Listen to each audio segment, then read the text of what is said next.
Hey. Shake it off. This is a week later. I know. Time travel. It exists right now. Wait, how do I open this? No, stop it. That's you. It's your thing. Silence. Am I allowed to talk now? Yeah. Silenced me like a peasant. Well, you shut the fuck up every now and then. Silencio! Alright. What's up, guys? I'm Mikey and this is Adam. We are two guys with raging goals. What did you do? Alright, start it. God damn it, God damn it. The claps, right?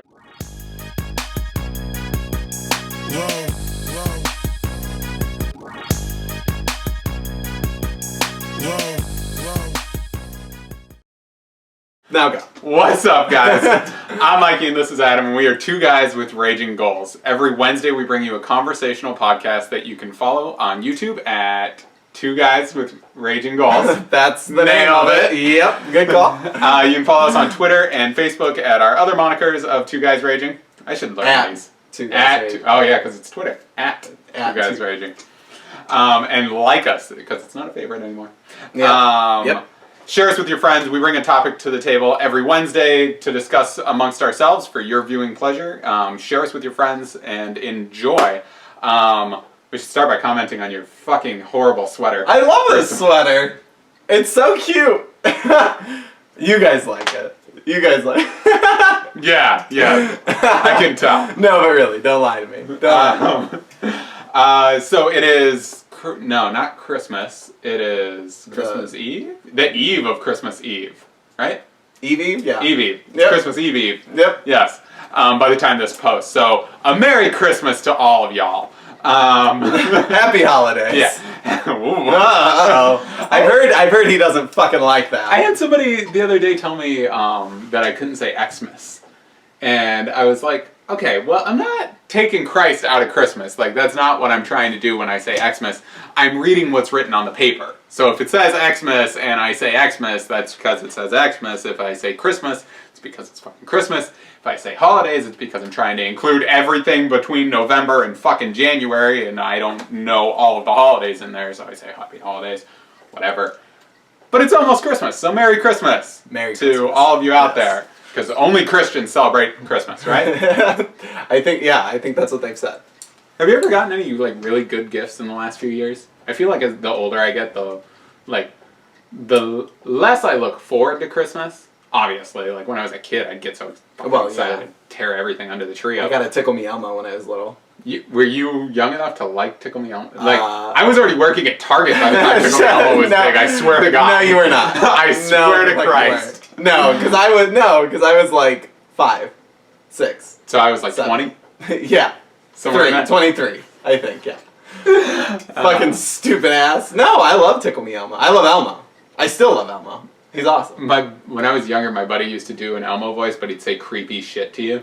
So we'd just be like in the middle of class or something, he'd be sitting behind me and he'd do the Elmo voice, but he'd say like, Elmo's gonna kill you, or something like that. And like, we'd be right in the middle of where like you aren't supposed to be talking in class, and because I'm the loudest motherfucker, I'm always the one who gets in trouble. No matter if there's 20 people around me talking, and I'm like, no guys, no, I don't want to talk. I'm paying attention. Wait, that was funny. Ah, fuck. God, really? Now you choose to say something? Yeah. So, but yeah, no, the older I get, the less excited I am. I remember when I was younger, my brother and I, my parents weren't very good at hiding presents. They put them in black trash bags and then like had them on the other side of their bed. So like their bed was kind of up against the wall almost, but there was enough room on this side to like shove shit down there. Like a body. Yeah, like a body if you had to kill somebody. And that's where they hid our Christmas presents, and my brother and I always found them. Why would you look through them? Why would you? Because we were I don't know. So like we were so excited, but we were also terrible about like covering our tracks. Which is you'd have them like on the bed. Yeah, like we just rip open the trash bags like fucking gorillas going through the shit, and then like I don't know, fold the trash bags back over so that it looked like they were. But as soon as you touched it, like you knew that these were clearly open. And every year my parents would, we're taking back all that stuff. And I'm like, no, you won't. No, you won't. You don't lie to me. You're a liar. The only Christmas that I get excited for is there was before me and Nick started dating. Nick and I. Whatever the fuck. I just whatever happened. I don't want you to look stupid. Yeah, well, you do that enough. I look fucking adorable in this sweater. You can shut your fucking mouth. Oh, damn. Fucking cream and gray. Fuck you, bitch. What I have to say is, before Nick and I started dating, I would spend Christmas Day at my sister's and see all my, my nephews and nieces because they live down the street. So I would do that. Oh, that's right. You guys lived in a commune. And then we went to her husband's father's house. Okay. And they did like this little Christmas thing with soft-boiled eggs and a little breakfast and yeah. It was nice.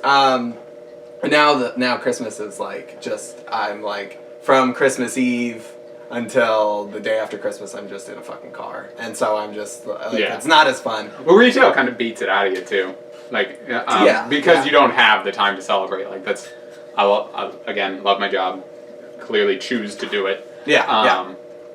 But yeah, it kind of beats it out of you. Like it's hard to like.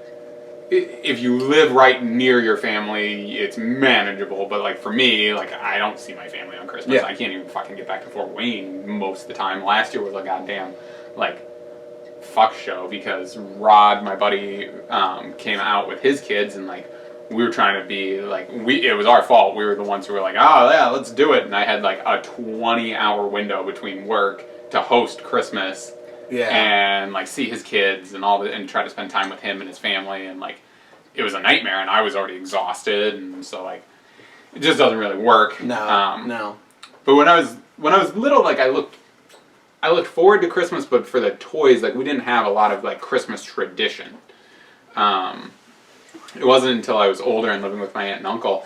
They do, or my aunt's side of the family does like Holy Supper or Holy Dinner or whatever the hell they call it. It's like Eastern Orthodox. Yeah. And so like we do, I think I made this for you guys once. Yeah, it was the one Christmas that we, like, I came over for Christmas Eve. Yeah. I think it was Rod and Katie first got into Fort Wayne. So we do, we make pierogies and babalki and fucking some mushrooms in this, like, buttery gravy something, and, like, it's just carb city.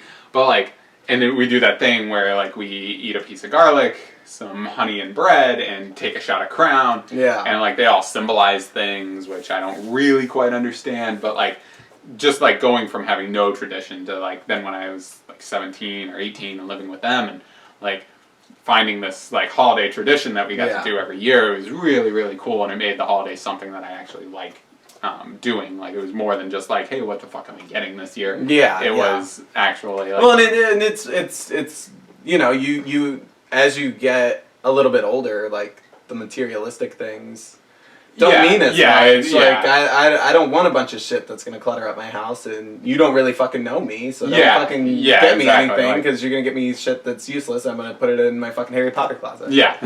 and I'm that's where he keeps his dead bodies. And I'm mostly talking about you. You don't fucking know me, so don't fucking buy me anything. I've actually already got you. What did I get your you present. last year? Last year I don't know. I don't know either. I don't know. I know I got you something. I got you coffee mugs. Yeah. The year before, Pops, maybe?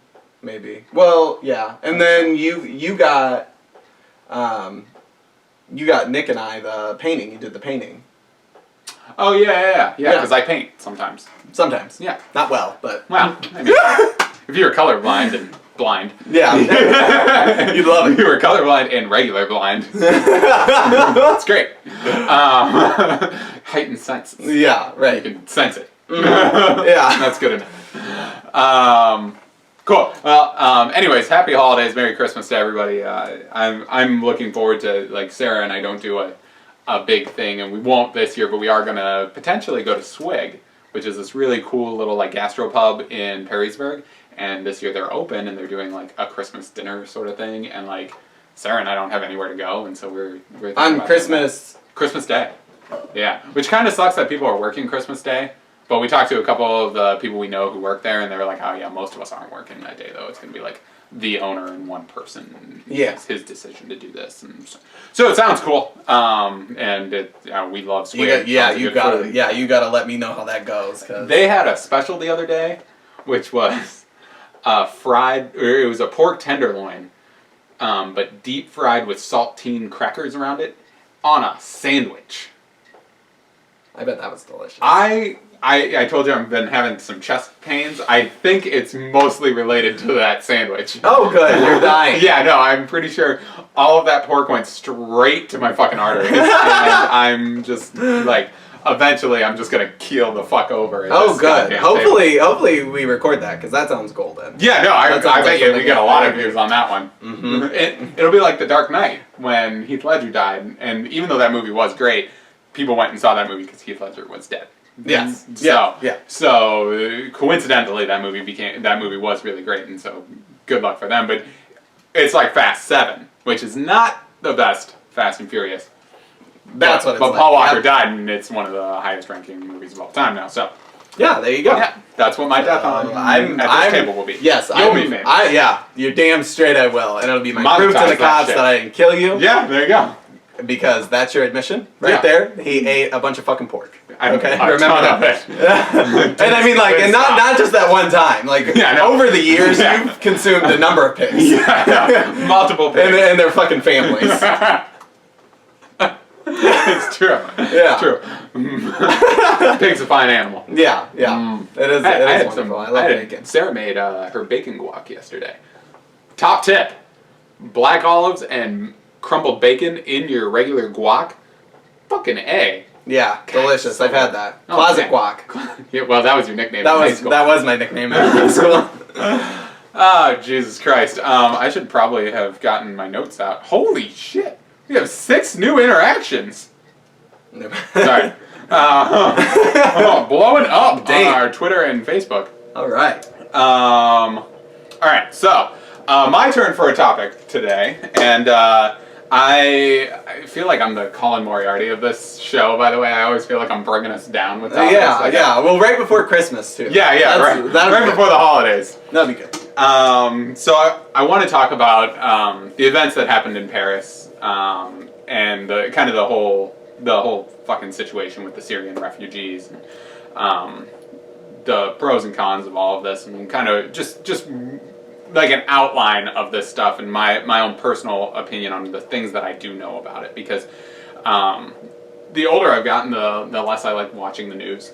Like, it's fucking depressing. And I remember having a conversation with my uncle when I was a lot younger, and I was fucking like hardcore about shit. Fighting the good fight out there. And like, I remember him telling me like how he just like, it's depressing to watch the news, and he doesn't even like doing it. And I'm like, you're apathetic, and that's a problem. But now, like, I get it. Like, God, I don't want to I can't take one more fucking story about this, or whatever the fuck the topic of the day is. And so I'm not an expert on this at all. I've followed it vaguely, and read some stuff and whatever. I have some things that I want to touch on, but this may not be a very long episode, but that's fine, because some of our episodes about video games, for instance, go on for almost an hour. So so if you've missed those, just go watch those. See, you just break it up, and then you'll get a full show.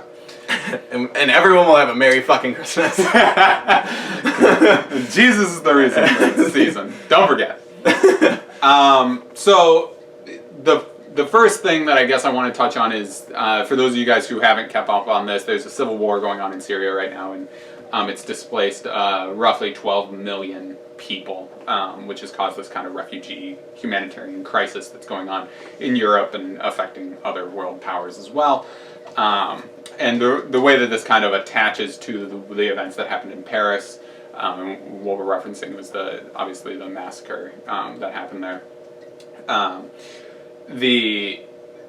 people are correlating the two by saying, Paris let in all these Syrian refugees. Look at what happened. This is what happens when you allow people into your country. People will kill you.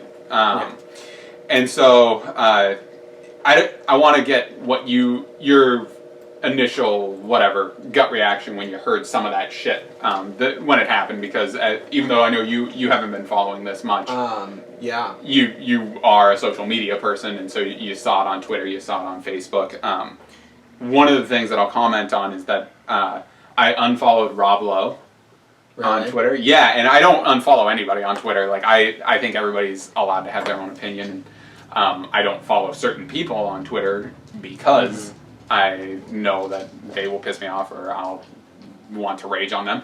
Right. But Rob Lowe's somebody who I really liked. You bought me a book once for my birthday or Christmas, one of his books, and I read that in like one sitting, loved it, and I loved his characters and different Parks and Rec. I fucking love his character. But he, almost immediately after all this stuff came out, one of his first few tweets were like about the press conference and how the president of France sounded like an idiot, and how this is what happens when you open up your borders, and what a terrible news conference this is, and just like very, very fucking negative about people dying. And I was like, this fucking like, despite what your political beliefs are and how you want to twist this into something else, like at the end of the day, people died. Like many, many people were murdered, and you are somebody who, despite whether you have a ton of followers or not, whether he realizes it or not, he has a lot of outreach, and so even though he's kind of a B-list celebrity now, fucker, because you unfollowed him. Yeah, because I unfollowed him, so he is a B-list celebrity. And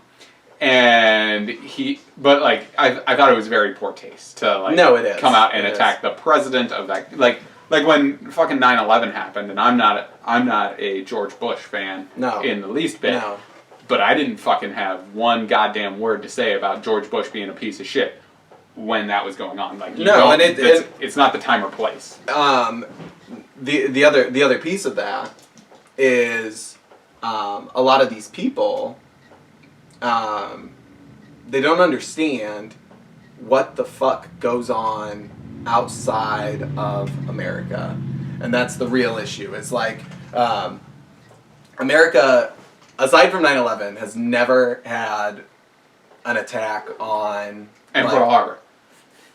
But I mean, since then. Yeah. Pearl Harbor was a long time ago. It was. I'm reminded of it every year, though.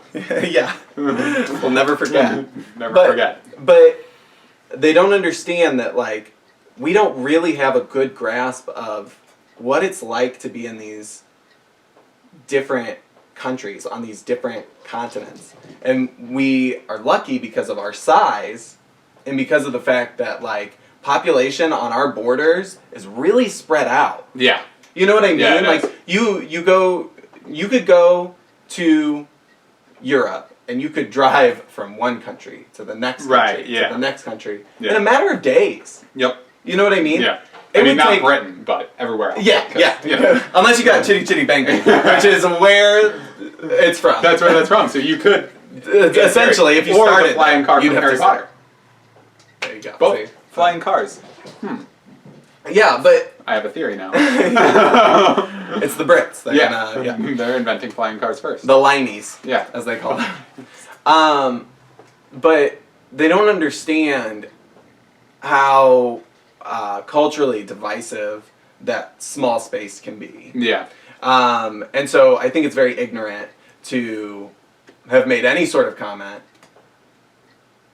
when all that should be said is, I mourn for these people. Yeah, thoughts and prayers. And I empathize with their loss, you know. And it kind of goes to the larger point here of like, I feel like it's just become this like shitstorm of like hot topics in the media, and then it's not about what's going on, it's about the spin, right? And so it's about what Fox News is saying or what MSNBC is saying, and it's not about like that there was a real tragedy there of lives lost, and like that shit happened. And what what I was more proud of than anything was that they ended up, the president of France, I keep saying, I think I said of Paris, of France, yes, came out and said, we're not going to close off our borders. We're not going to be those people who take a gut reaction to this and go to like some militarized state or something, and become let fear rule us, because that's not who we are, and we are going to continue doing the things that we do. And I really thought that was great, because it's very, very easy in a moment like that to kind of insulate yourself, right? And yeah, I mean, look at how long we were insulated to a degree as America. Like we banded together after 9/11, right? As a country, yeah. Freedom fries, baby. But there was a level of insulation that we had. We knew that we were gonna be going into a war, and we knew that we stood up together and we said this is what has to happen. Yeah. But that then generated probably 4 to 5 years of just harboring this ill will and not really trusting anyone. Yeah, and I think that's it's interesting to me, the fact that so this happens in France, and they come out and say we are still going to help these refugees, we are still going to be a place where there is liberty and freedom.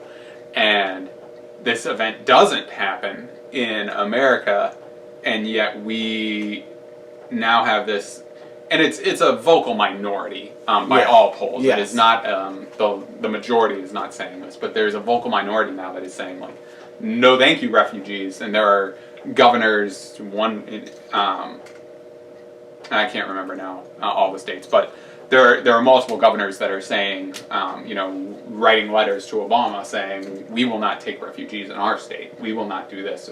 Yeah. And it really just brings me down, much like this podcast will probably do to most people, because we're reacting from fear. We were scared of that, and now there's been the San Bernardino incident, and it really scares me that America is a place where we are saying you are no longer welcome.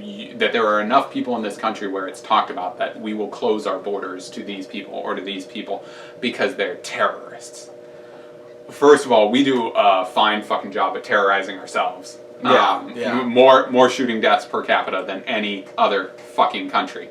And so we do a fine job of doing that just to ourselves. It doesn't matter who we let into this country. Yeah. We'll fucking kill ourselves. Don't even worry about that. But I have some facts that I wanted to shoot off, and these are and I'm quoting from different people here, but a recent study showed that of the 784,000 refugees admitted into the United States since September 11th, only 3 of the refugees have been arrested for planning terrorist activities. That ratio of terrorist refugees to non-terrorists is roughly 1 to every 261,000. And I'll just directly quote here, as reasonable adults, we accept tiny amounts of risk baked into our everyday lives. We drive cars despite knowing around 30,000 of us die in them each year. We go swimming despite the fact that 10 people a day die from drowning. 20 Americans every year are killed by cows. So we accept a certain amount of risk into our lives, and so when we're talking about 1 out of every over 200,000 people potentially could be a terrorist, we need to realize the bigger issue here. And we're talking 12 million people are trying to flee a country where they are constantly being killed, where they're being hunted down and hurt. And heaven fucking forbid if America ever is in the place where we've got to flee into Mexico. Because all that they have to do is look at the facts and say, you guys have fucking mass killings almost every goddamn day. No, thank you. Yeah. Don't come into our... And it's the same thought process, that because you went on a crazy rampage and killed somebody, we all must be crazy killers. That's not the case. All Syrians are not fucking terrorists. Right. All people of the Islamic faith are not terrorists. And we never have this thing where it's like the kid who killed people with the Confederate flag, and Dylan, whatever the hell his name was. Yeah. We aren't persecuting Christians because of what he did, and he's a professed Christian. We aren't tracking down Christians or telling all Christians that you need to keep your people in check. This is a problem, And so it's sad to me, and there's just a couple more facts that I wanted to bring up. That 4.3 million Syrian refugees, 6.6 million of them are children. I'm sorry, 4.3 are children. 6.6 of the total still have nowhere to go. And since the Syrian civil war began, 320,000 people have been killed, including nearly 12,000 children. About 1.5 million people have been wounded or permanently disabled, and the war just continues to escalate. So I just think it's important that everybody who wants to have this gut reaction of like, somebody was talking to me about this the other day, and they said, well, we need to take care of our own. I don't know what that means. I don't know who's our own. Yeah. Like, because do you mean Americans? Because anybody can be an American once they've been in this country long enough. So I don't know who the fuck you think Americans are. We're all human beings, and so if it was the aliens from Neptune coming to fight us, or they want to terraform our fucking planet, or they're coming in, I guess. Like, I could see the us versus them sort of mentality of like, hey, there's only so much room on this earth, and like, you guys are kind of taking over a third of it, so so I see that, but we're all humans, and I'll give one more quote here, and then I'll let you talk, because I'm just taking over. But no, you're fine. Robert Kennedy said, perhaps we can remember, if only for a time, that those who live with us are our brothers, that they share with us the same short moment of life, that they seek, as we do, nothing but the chance to live out their lives in purpose and in happiness, winning what satisfaction and fulfillment that they can. And I feel that very much in my heart, that like, we have forgotten that this is a humanitarian issue, that we should be doing the right thing even when we're scared, even when we're terrified that we could be taking in someone who would hurt us. We are America. We are good people, or we should be, and we should do the right thing even when it's not the easy thing to do. Mm-hmm. And I mean, I'm disheartened by the fact that I hear so much about like, oh well, take care of our own, or America doesn't need all of these problems. My favorite one that I heard the other day was, we have enough starving people. We have enough poor. We should be taking care of them. And I'm like, why can't we be upset about both? Yeah, and the issue is you're right. Yeah. But where's your movement to do that? Exactly. You have no fucking idea what's actually going on next door to you. Mm-hmm. And so beyond that, you have no fucking clue what is going on across the fucking ocean from us. Yeah, exactly, and that's exactly it. And like, I don't have all the answers. Obviously, we can only talk about these things in jest and kind of at large here. We are not well educated on this subject really at all. But I can speak as a human being and somebody who cares about others, and think, if I was in this situation, if the United States erupted into civil war, I would hope to God that if they were killing people who looked like me for some reason, I would hope to God that Canada would let me in and let me flee from there and find some semblance of a life again. Yeah. And so it's just weird to me that we're doing this, and then it's weird that and America does this, right? So when the Black Lives Matter thing happened, and then people started coming out with Cops Lives Matter, and I was like, both matter. Both of them matter, and that's not what it was all about. Yeah. It's not about one being better than the other, or one is the more dire situation. Both of them matter. So if you want to take up your cross for the poor in America and fight for that, fight for it. Do it. Yeah. And I realize there's only so much money in the pot, whatever. Like, but the people who are making these arguments aren't arguing that we need I run a nonprofit and I need the money to clothe the homeless, and Obama's taking it to these refugees. They're sitting on their armchair and they're fighting this battle from their living room, saying like, we got to take care of our own, we got to fix this country first. And it's like, this is what this country is founded on. Like, the fucking, we came here on a boat, people. Like, we all did. Everybody. Like, I get it. We were born here, but somewhere down the line, someone you are related to came here on a goddamn boat, or they walked across an ice bridge. Or something. Yeah, they got here somehow, and they were not. Yeah, no one is native to this land. Yeah. The most native you get are the Native Americans, and even they came from somewhere. So like, we got to be a little less afraid and a little bit more open. And I don't know if you saw any of this. I was at work when Obama did his speech from the Oval Office the other day. No, it was like Sunday. I think he in very similar sentiment that like we can't be ruled by fear. We have to rise above that. We have to be better than that. And I'll just reference this again. Like, everything we do in life has some risk. Eating peanuts, for God's sake, has a risk now. Yeah. Like, you could kill the person next to you by eating peanuts. So like, everything has some risk. We've got to rise above. Like, we still go about our daily lives. We still figure out a way to live. We can do it and still be good people. Yeah, yeah. And I think, I don't want it to seem like we're talking about a certain group of people. Yeah, no, not at all. And I think, so yesterday I was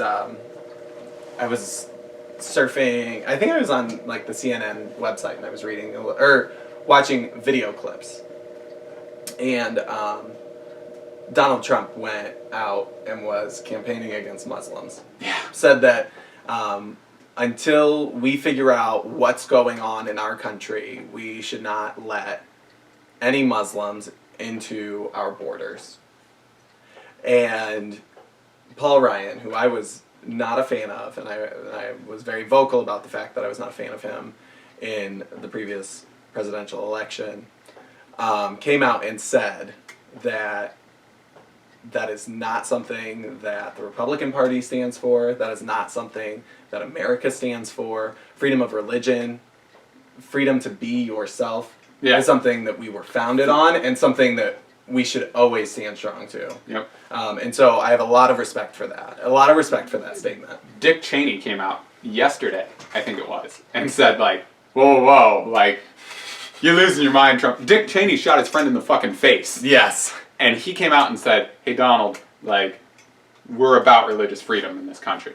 And that's the real point, you guys. Like, you can't just follow the little clips and stuff. Mm-hmm. And like, I know so many very well-educated people who are like, Trump's got some right things to say because he doesn't have to toe the line like Obama and these other politics. He's giving it to us straight. He's not. He's a fucking spin show, and the things he is saying are dangerous and hurtful. And it's at the end of the day, we can argue vehemently about different sides and different escalations of issues, but at the end of the day, there are people like Paul Ryan who I probably disagree with on many things. Yeah.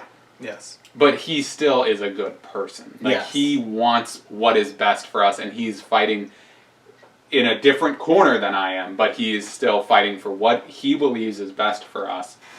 He's a reasonable person who doesn't believe. I mean, and this didn't affect me or my family at all, but I mean, during World War II, we rounded up all the Japanese on the coasts and put them into internment camps. Yeah. Like, we as a country cannot go back to these sorts of things where we allow ourselves to become this isolationist, craized, because we're scared of something happening, Something that might happen. So not something that is like,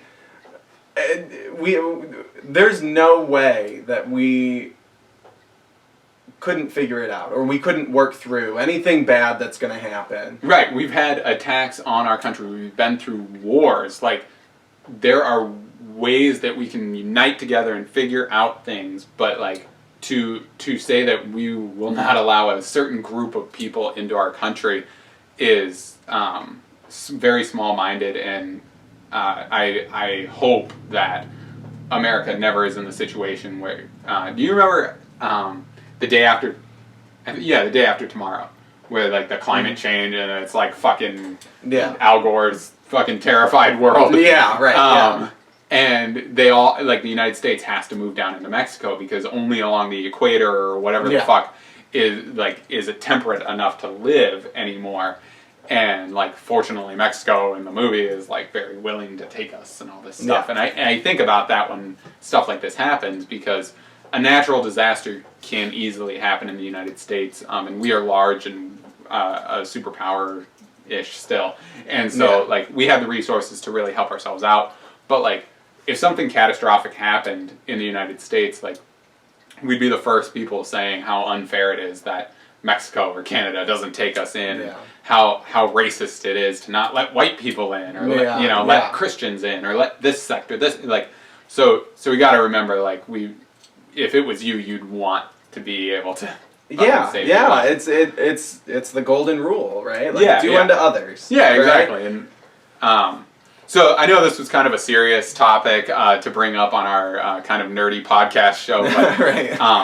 One of the quotes that I have on here, because as Adam mentioned, I just keep quotes and different weird fucking. It's like Wikipedia for me. I look at one thing and I go here and here, and I just compile it onto here, and I keep it straight in my head. But nobody else could fucking read this if they tried to.